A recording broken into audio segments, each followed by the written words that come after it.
அனுமதி கொடுத்திருக்காங்க. இதனால என்ன பாதிப்புன்னு கேட்கலாம். பொதுவாகவே டங்ஸ்டன் கனிமத்தை நம்ம தோண்டி எடுக்கணும் அப்படின்னா இருக்கக்கூடிய மலைகள் அனைத்தையும் குடைய வேண்டும்.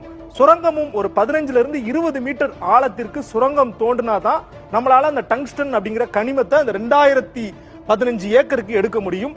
இதுக்கு இடைப்பட்ட பகுதிகளில் பாத்தீங்கன்னா இது எல்லாமே தொல்லியல் முக்கியத்துவம் வாய்ந்த பகுதியாக இருக்கிறது. குறிப்பாக அரிட்டாபட்டி சமணப்படுகை, குடவரை கோயில்கள் இருக்குது, தமிழி கல்வெட்டு, சமணர் படுகை, இது எல்லாமே இருக்குது. இந்த தமிழி கல்வெட்டு அப்படிங்கும் போது தமிழ் மொழி இப்ப நம்ம பேசிட்டு இருக்கோம். இந்த மொழியினுடைய எழுத்து வடிவம் 2300 வருடங்களுக்கு முன்னாடி எப்படி இருந்தது அப்படிங்கறத முதல் முறையாக நம்ம இந்த மாங்குளம் கல்வெட்டுல இருந்து தான் கண்டறிஞ்சோம்.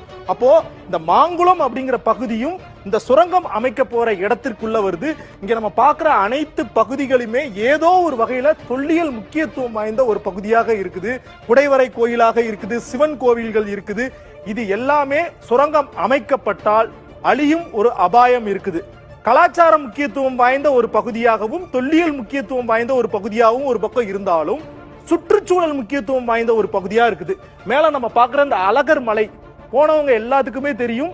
இப்பவும் இயற்கை சூழ காணப்படுகின்ற இந்த பகுதி, இதுல 72 வகையான ஏரிகள் மற்றும் 200 சுனைகள், 3 தடுப்பணைகள், 200க்கும் மேற்பட்ட பறவைகள்